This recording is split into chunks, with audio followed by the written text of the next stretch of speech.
Muy bien, ya está José Carlos Sánchez Berazaín con nosotros en pantalla dividida. José, confirmo si nos estás escuchando de manera correcta. Adelante.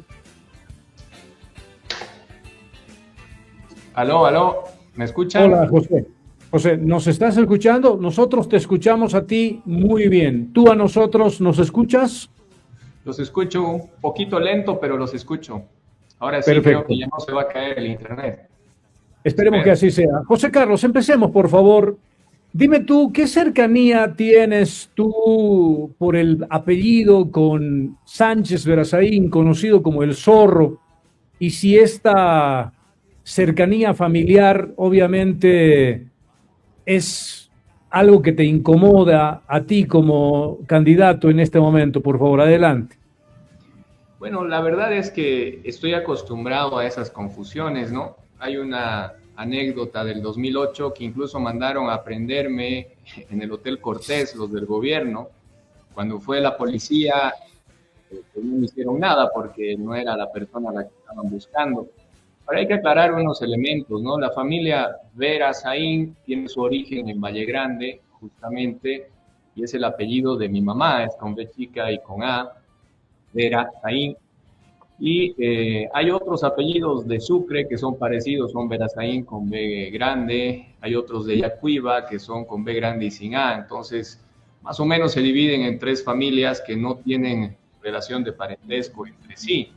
Ahora, yo soy pariente del ex ministro por Sánchez, porque mi papá es Manuel Sánchez, ¿no? Entonces, por Sánchez es mi pariente y casualidad de la vida que mi mamá, que en paz descanse, apellidaba Vera Saín, entonces sale Sánchez Vera Saín. Él es mi tío en tercer grado y un tema que me perjudique o no me perjudique en lo político, para mí es irrelevante porque yo ya he vivido el perjuicio como abogado, justamente cuando él se escapa el 2003, sube Evo Morales el 2006, yo el 2003 estaba en segundo año de universidad, salgo flamante abogado, con muy buenas notas, con ganas de comerme el mundo, y me topo con un poder judicial que perseguía al homónimo, ¿no? Al hombre con un nombre muy parecido al mío, que varían dos letras, y he tenido que aprender a lidiar con eso y ganarme el pan de cada día con el esfuerzo y pasando todas esas etapas, ¿no? Muchas veces tenía miedo incluso de perjudicar a algún cliente o algo por el tema político, a pesar que yo no tenía nada que ver y que yo jamás había ocupado un cargo público ni me había beneficiado del poder como son otros que están tratando de poner incluso a sus hijos en la carrera política como si fuera una monarquía. Este no es el caso. Yo no tengo una relación ni de posible herencia siquiera con él, porque él es un pariente del tercer grado, ¿no? Pero bueno, más allá del asunto ese familiar, yo creo que ha llegado la hora de renovar a toda esta clase política de hipócritas y de vividores de la política, y por eso es que me he animado a ingresar en este escenario que es tan duro, poniendo en riesgo mi familia, mi persona, mi reputación ganada como abogado independiente y como empresario, porque no es fácil. Y ustedes saben, yo los admiro mucho a ustedes porque son realmente periodistas independientes y que le pegan al comunismo y que le pegan al socialismo todo el tiempo. Yo los veo y tienen gran cantidad de seguidores que tienen esa línea de pensamiento sin medias tintas y eso es bueno. Entonces yo quiero aprovechar, así como me han hecho esa pregunta en el programa de frente, para aclarar mi parentesco con el exministro, que me pregunten lo que quieran, o sea, posición ideológica, programa. A mí me gusta que sean así claros y por eso es que estaba con muchas ganas de participar en su programa. No, te Si me permiten, agradecemos la Douglas. gentileza. Te agradecemos esa gentileza porque de eso se trata, José Carlos, de que las cosas sean claras, porque lo que Bolivia quiere es tomarse la bebida más refrescante y clara posible, no embriagarse con el poder ni medias tintas. José Carlos, vamos a Sucre, adelante. José Carlos Douglas, yo tengo una posición bien clara al respecto, ¿no es cierto? Las cosas que hacemos, los delitos que podemos cometer, las cosas buenas, malas, son personalísimas. Y yo creo que aquí, bueno, pues parentescos es lo que menos debe primar, ¿no es cierto? Yo mucho, yo discrepo, por ejemplo, con la posición que tienen con Jaime Dunn, por ejemplo. Voy a hacer este ejemplo, ¿no es cierto? De que su padre había sido autoridad, etcétera, pero él es Jaime Dunn, es hijo, y nada tiene que ver con el papá en cuestión de acciones personales. Ahora, con José Carlos Sánchez Verazaín, bueno, pues deberíamos hacer lo mismo. Al final de cuentas, los delitos que haya podido cometer, las cosas malas que haya podido cometer el zorro Verazaín, bueno, pues son personalísimas y no tenemos que mezclar eso con lo que significa, ¿no es cierto?, a la actualidad. No escucho bien, la señal está mal en el audio. Ya, ¿me escuchas a mí mucho más claro que a José Antonio, José Carlos? A usted, Douglas, le escucho mejor que a José Antonio, no sé por qué. Bien, vamos a subir el volumen a José Antonio enseguida nada más. ¿Te parece bien? Revisamos ese detallito técnico. José Carlos. ¿Me puede repetir la pregunta que hacía José Antonio, por favor? No, él hacía una antesala de que no es justo que se te juzgue por solamente el apellido. Hacía referencias a algunas acusaciones o referencias que Marianela Montenegro hacía del padre de Jaime Dunn, por ejemplo, ¿no? Entonces, solamente en ese aspecto, y ya vamos entrando a temática contigo, y enseguida se prepara José Antonio para hacerte unas consultas.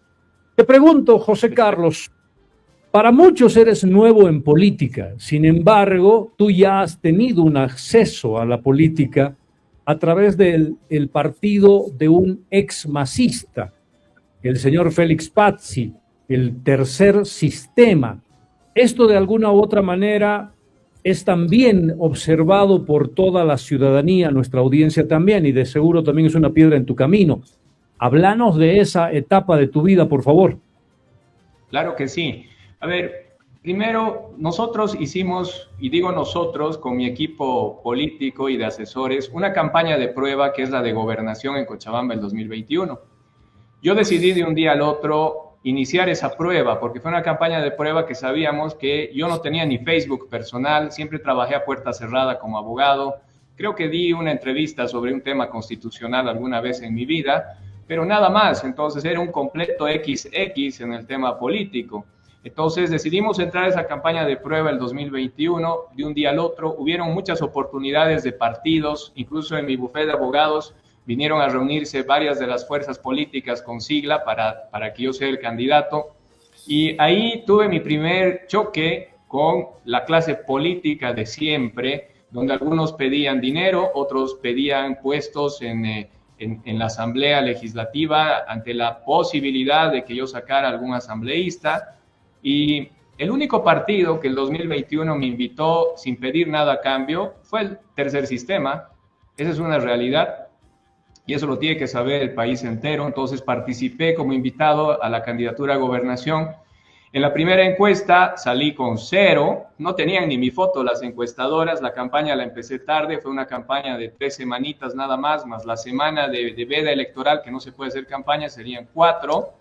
Y fue increíble, me invitaron a un debate en Red 1, me fue muy bien, y ahí empecé a trepar muy fuerte, acabé tercero, es decir, me posicioné detrás del movimiento al socialismo y del socio del MAS, que en ese momento no sabíamos que era socio del MAS, el equipo de Manfred, que obviamente él tiene una carrera política de 30, 40 años en política, más el MAS, que su bastión es el Chapari, que es Cochabamba. Yo aparezco de tercero, saco un asambleísta, saco casi el 10% de haber tenido 0, en una campaña muy corta, entonces nos sirvió de medición y de ensayo esa campaña.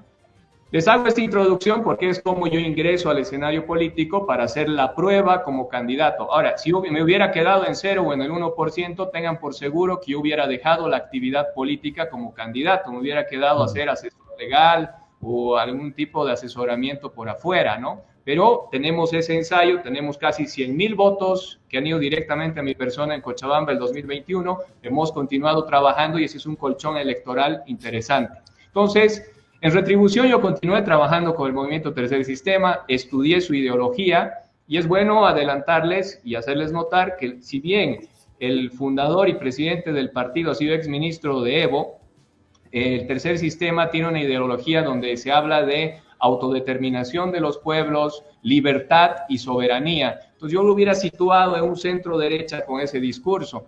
Pero ¿cuándo es que yo rompo con el partido? Cuando yo vengo ganando ampliados desde el 2022 internamente, con toda la militancia, con más del 90% de aprobación, donde me eligen precandidato presidencial del partido, con presencia en las zonas originarias, indígenas, tanto del oriente como del occidente, de los valles, y yo estaba logrando juntar el mestizaje nacional con los indígenas en el partido, iba a ser una fuerza espectacular, y enseñándoles que no tiene que haber ningún tipo de discriminación, porque además la doctrina del partido es esa.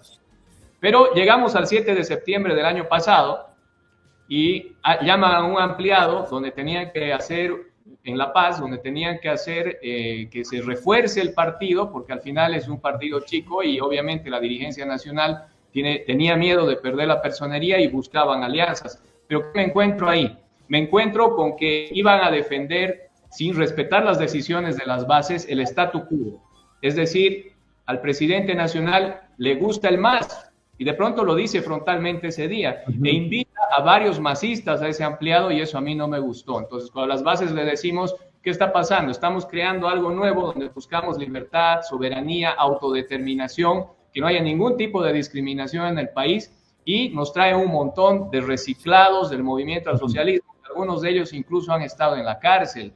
Entonces es ahí cuando yo le paso una carta en ese sentido a la militancia, no a la directiva nacional. Les he dicho que yo siempre me he declarado anticomunista de manera abierta, que ellos lo sabían y que yo no puedo tener ningún tipo de cercanía al movimiento al socialismo y que los principios no se negocian. No estoy de acuerdo con el statu quo, que el statu quo sería que se siga reforzando o esperando que el MAS continúe en el poder. Yo no estoy de acuerdo con eso, jamás lo he estado.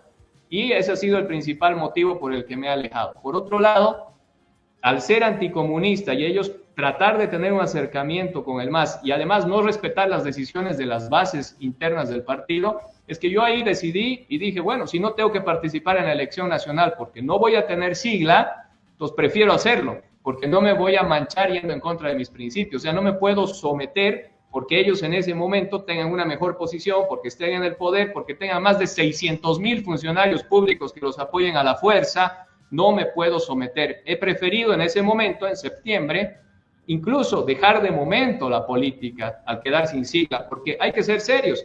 ¿Qué se necesita para poder participar y ejercer un cambio en el país? Se necesita un partido político, una sigla. Sin eso no se puede participar. Y ahora ya tiene sigla, José Carlos.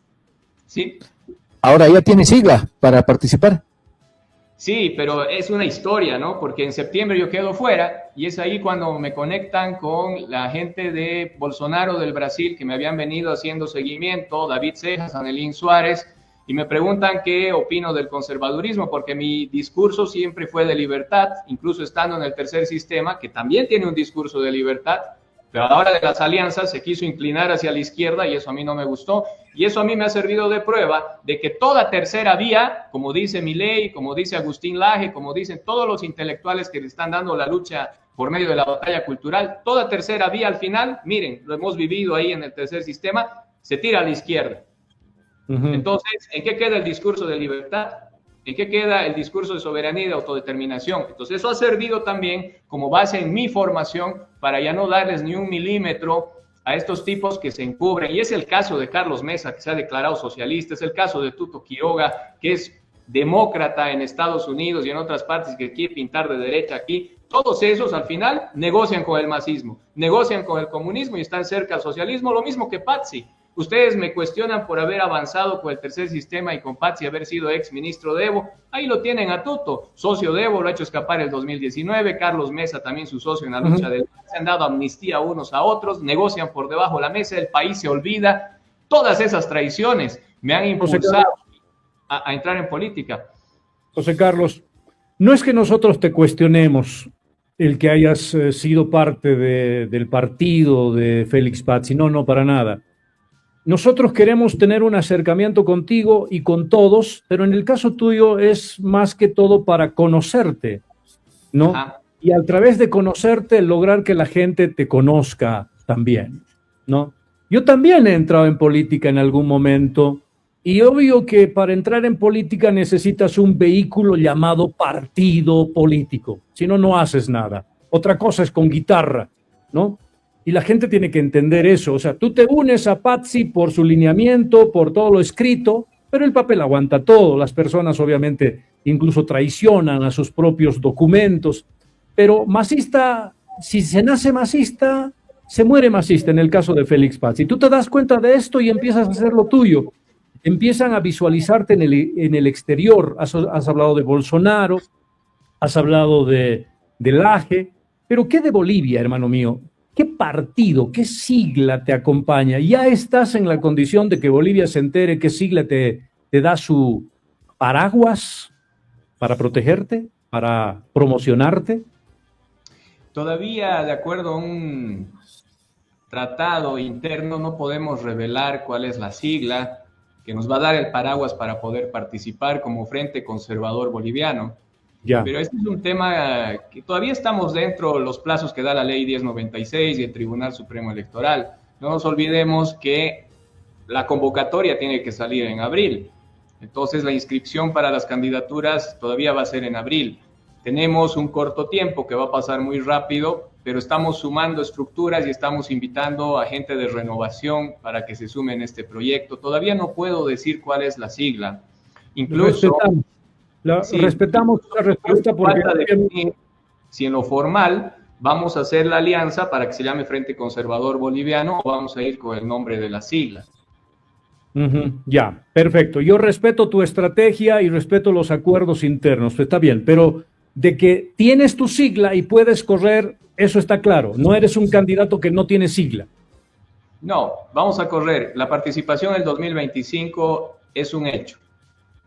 Bien. Y vamos a dar dura batalla. Algo que me llama la atención y que me gusta bastante es que, por ejemplo, a pesar de ser nuevo, porque esa es la gran desventaja de los nuevos que estamos ingresando en política, todos los tradicionales que están 30, 40 años en cámaras y viviendo de la política, muchos de ellos, la gran mayoría, y varios robando, que eso es una vergüenza, pues ya son conocidos y esa es la ventaja que ellos tienen frente a nosotros los nuevos, que nos cuesta mucho hacernos conocer. Sin embargo, ya vamos apareciendo también, en lo personal ya voy apareciendo en algunas encuestas que me van tomando en cuenta.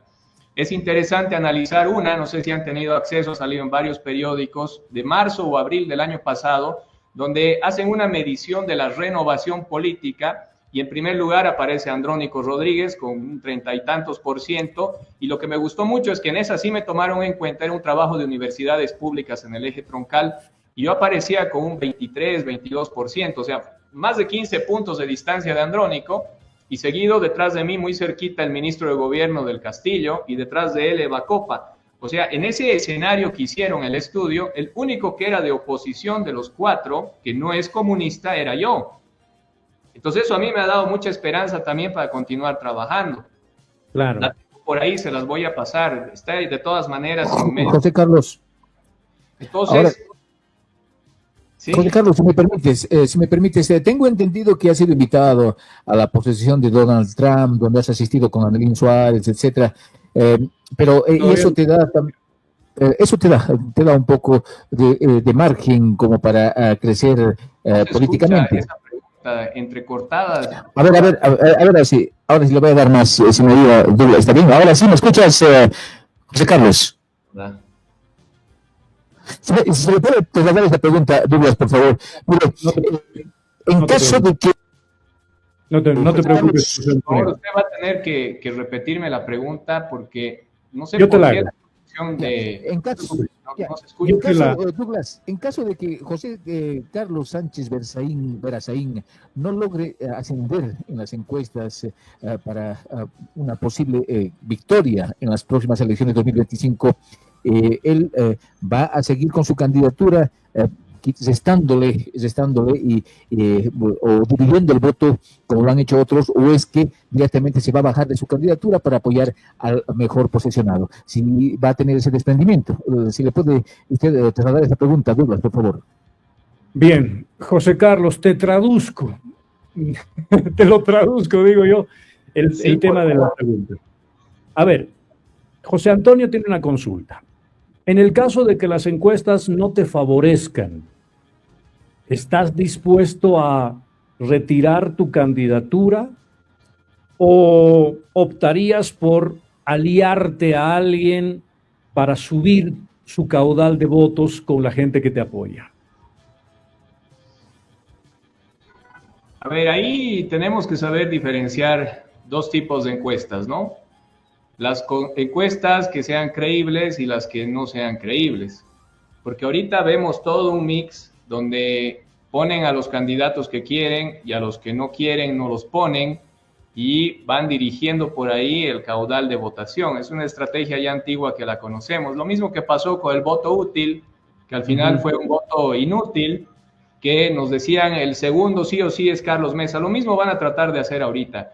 Esa es la pelea que hay, por ejemplo, entre los que manejan muy bien medios de comunicación y que manejan encuestadoras, la pelea entre Manfred, ¿no? Quieren ver cuál es el más votado, el que tiene más fuerza, sin haber iniciado siquiera la campaña electoral, sin haber hecho las propuestas de manera formal, ni exponer el plan de gobierno de manera extensa, sin que haya existido un solo debate. Ya quieren polarizar de esa manera para que el colectivo diga hay que votar por cualquiera que sea oposición al MAS, cuando en realidad no son oposición. Uno le juega a Evo y el otro le juega a Arce y nos engañan. Eso llaman a nivel internacional la opoficción, ¿no? Es una ficción de oposición.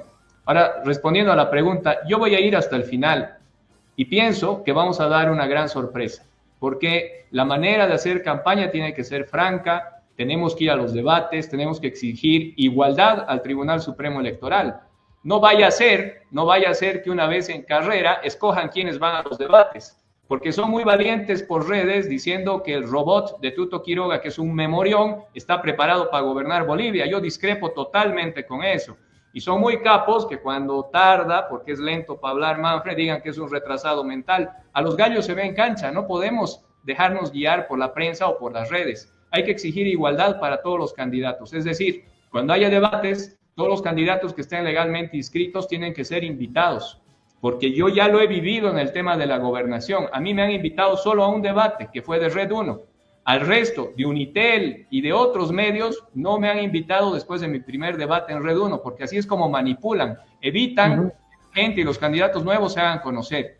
Entonces, bajarme de una candidatura no lo voy a hacer, porque este es un proyecto a corto plazo, elección del 2025, donde vamos a dar sorpresa y vamos a tener presencia en el Congreso, y a mediano plazo la próxima elección. Tenemos que lograr atraer inversión internacional al país, y eso es con seguridad jurídica, eso es teniendo los principios bien puestos, porque saben que el último año no ha venido ni $1 de inversión internacional, y hace 2 años llegaron 550 millones de dólares más o menos.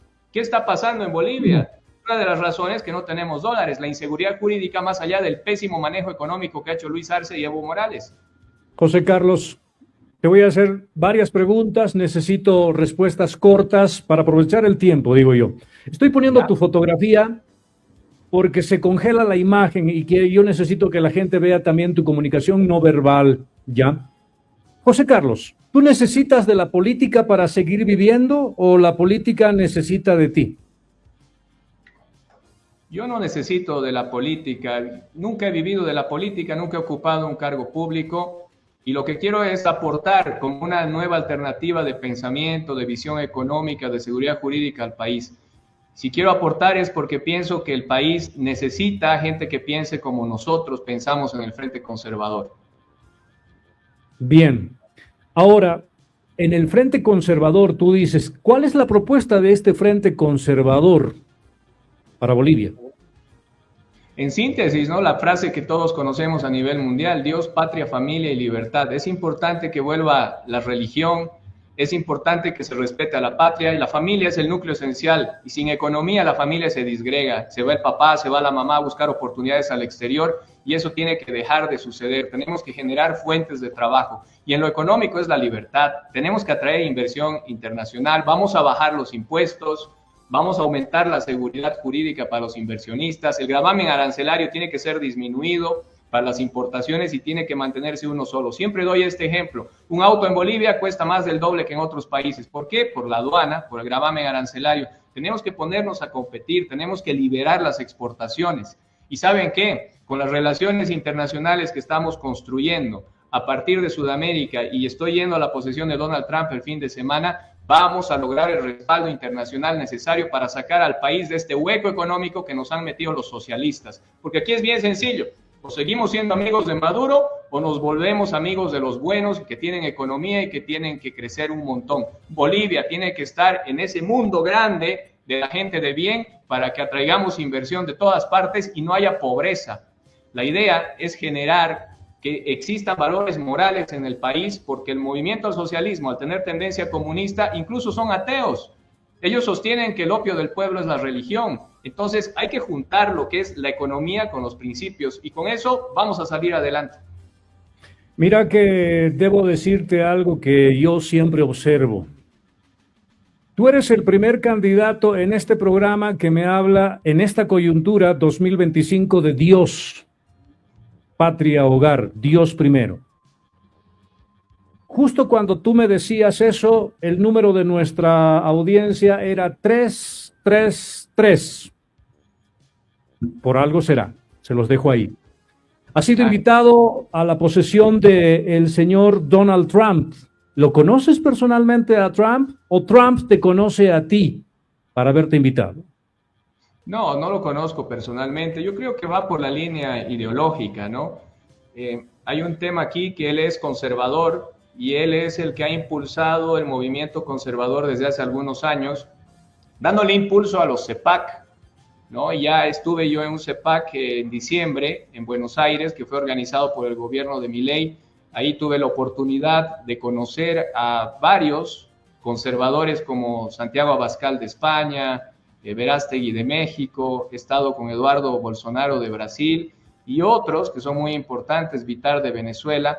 Me llevó a ese CEPAC justamente a Anelín Suárez, que ella es la que tiene la vinculación directa con la familia Bolsonaro en Brasil, y a partir de ahí estamos avanzando. No nos olvidemos que todos ellos son conservadores y otros son liberales como Milei, y están dentro de ese CEPAC que ha organizado Donald Trump. Entonces, al ser conservador Donald Trump, pues ha invitado a otros del hemisferio sur para que estén presentes en los actos. Yo no lo conozco de manera personal, espero poder conversar con él de manera personal en algún momento. Esa charla no creo que se dé en este viaje porque está programada que se dé en febrero para hablar temas ya más concretos. Bien, siendo precandidato todavía y uno de los más desconocidos en la arena política en este momento, uno de los, bueno, el único invitado a la posesión de Donald Trump, eso dice mucho de ti y siembra alguna esperanza en nuestra audiencia. Yo estoy leyendo ya algunos comentarios que dicen, ya me caes bien, José Carlos, ¿no? Ahora, José Carlos, hermano mío, ¿tú crees que solo le puedes ganar al movimiento, al socialismo, o es necesario que te unas con otras personas que piensan igual que tú? La gente dice, por ejemplo, con Dun, José Carlos, Jaime Dun, José Carlos. El orden de los factores no altera el producto, eso en matemáticas, pero en política es distinto. ¿Qué opinas tú? Sería muy interesante, ¿no? Porque todos los que están emergiendo y son la renovación política, más allá de la edad, lo importante es ideas nuevas, personalidades nuevas, que nos unamos, va a dar mucha fuerza a este movimiento de renovación que el país exige y que la necesidad económica que estamos viviendo todos día a día hace que nos veamos obligados a reunirnos todos los emergentes, la mayor cantidad posible, para poder crecer con este movimiento y darle un cambio de timón al país. Nosotros estamos abiertos a todo tipo de alianza con los emergentes. Tenemos que sentarnos, discutir el asunto, hacer una propuesta de país, un plan de gobierno que sea coherente, que beneficie a todos los bolivianos, y a partir de ahí vamos a dar una gran sorpresa electoral. Al momento, Bien. ¿con quiénes se han reunido? Douglas, ¿me puede trasladar esa pregunta, por favor? ¿Con qué emergentes se han reunido? ¿Con qué emergentes hasta el momento has logrado reunirte e intercambiar criterios? Aún no nos hemos reunido de manera personal con todos los emergentes. Hay acercamientos con todos ellos de manera indirecta, por medio de amigos en común, y en cualquier momento va a suceder. Muy bien. Esperemos que se dé muy pronto. José Carlos, todavía no quiero entrar a tu propuesta porque quiero invitarte más veces al programa y quiero que tengas la misma posibilidad que muchos otros candidatos acá en este programa, independiente, por cierto. Así que yo quiero hablar algo bien interesante contigo. Háblame de tu familia, por favor. ¿Qué son para ti tu familia? Hermanos, padre, madre, esposa, hijos. Cuéntame un poquito de ellos para conocerte a través de tu respuesta. Bueno, yo estoy casado ya varios años. Tengo 3 hijos pequeños. La mayor tiene 9, el segundo tiene 7 y el tercero tiene 4. Son la fuerza de mi vida, la alegría de todos los días. Y bueno, mi mamá falleció hace varios años, murió muy joven, murió de 44 años. Mi papá sigue vivo.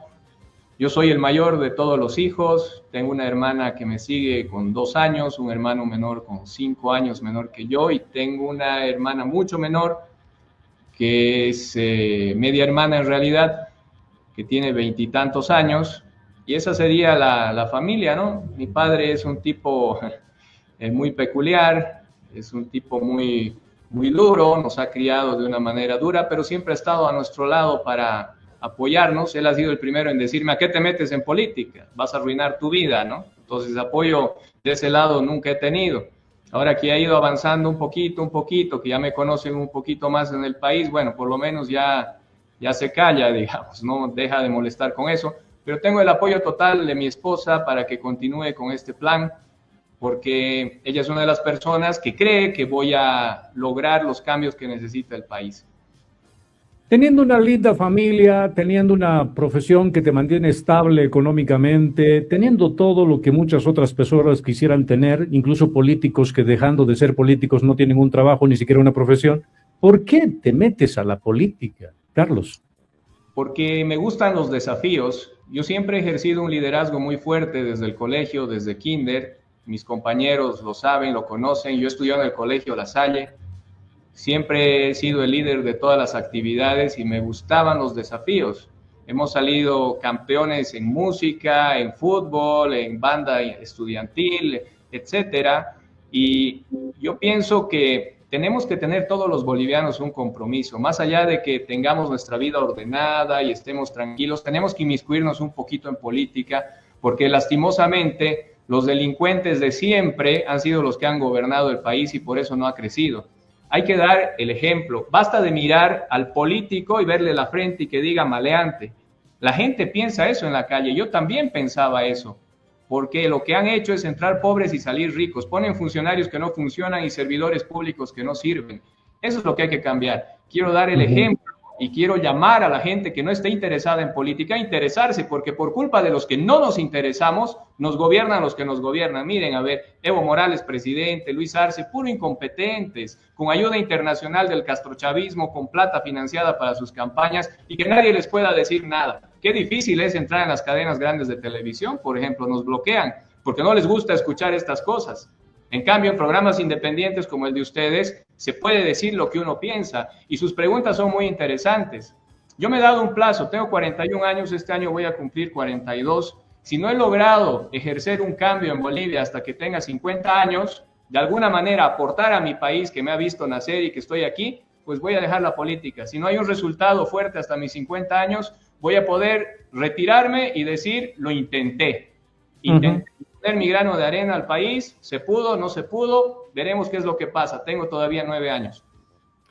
Hermano mío, yo ingresé a la política también a los 40 años y descubrí que no todo lo que brilla es oro, lamentablemente. Ya tengo 50. He aprendido cosas buenas y cosas malas de la política. He aprendido que la gente se acerca a ti cuando tienes poder y que se aleja de ti cuando les das el poder, mas tú no eres el ganador. Yo puse concejales, puse mucha gente que al día siguiente de las elecciones ni siquiera me hablaban. Descubrí que la política está lista para hacer ganar a unos en complicidad de los que pierden. Y obviamente sé que la política, lamentablemente, en Bolivia está hecha por malas personas. Veo en ti, siento en ti que eres una muy buena persona para la política. Creo que la política todavía no está lista para las buenas personas en este momento, pero hay que tomar los riesgos. ¿Tu equipo es tan bueno como tú? ¿O la sigla con la que están conversando está tardando tanto en ser clara porque te están pidiendo ministerios, viceministerios, alcaldías, gobernaciones? Lo clásico, hermano mío. Contame con absoluta claridad. Sí, tienes razón en lo que me dice, ¿no? Yo he visto eso porque en la de gobernación he sacado un asambleísta, la gente se ha portado relativamente bien. Todavía no he tenido esa mala experiencia que no me contesten al teléfono, pero seguramente va a suceder en algunos casos.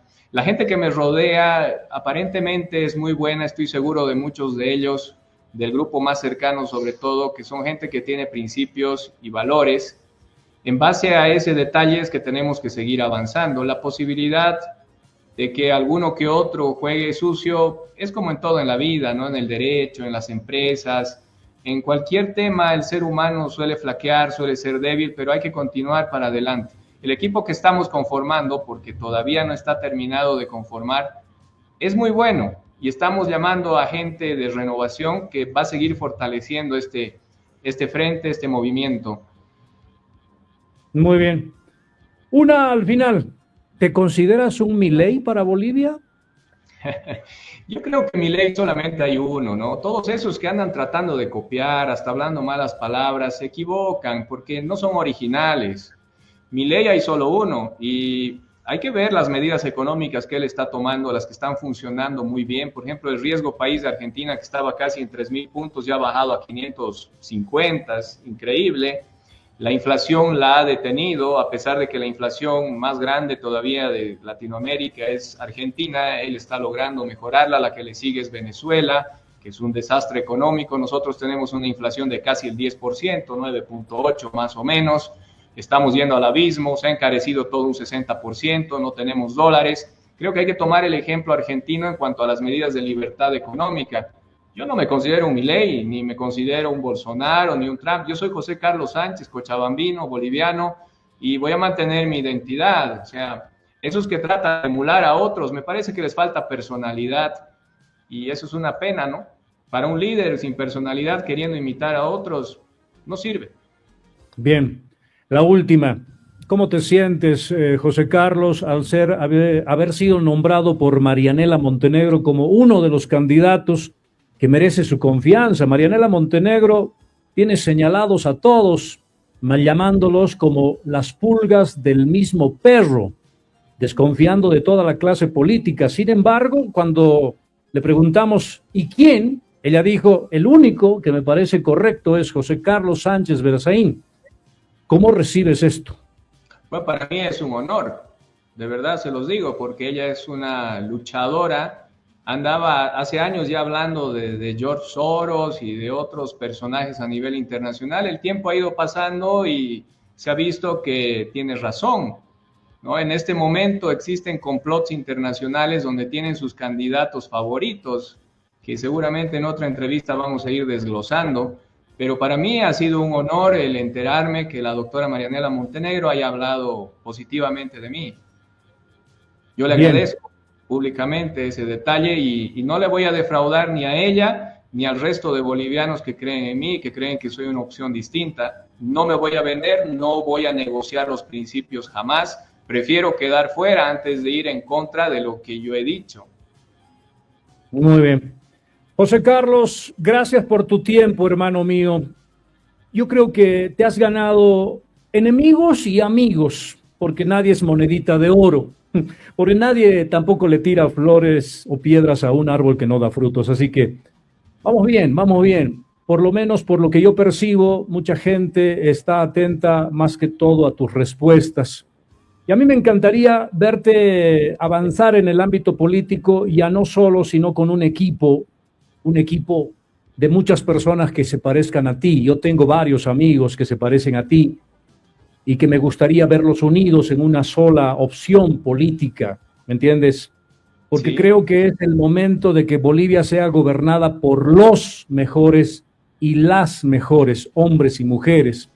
Lamentablemente, los medios opacan a unos, ensalzan a otros.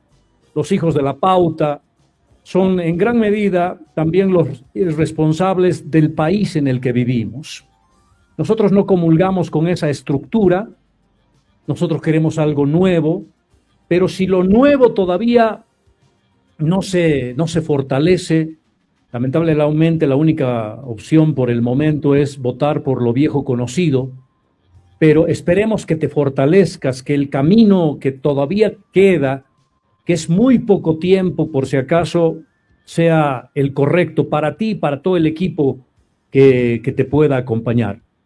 Sin embargo, hay una luz al final del túnel. Los tiempos de Dios son perfectos, ¿no? Así es. Así que, bendiciones, hermano mío, que te vaya bien. Gracias, muchas gracias. Un saludo a la audiencia, a José Antonio, a usted, Douglas. Un abrazo, ha sido un gusto estar aquí.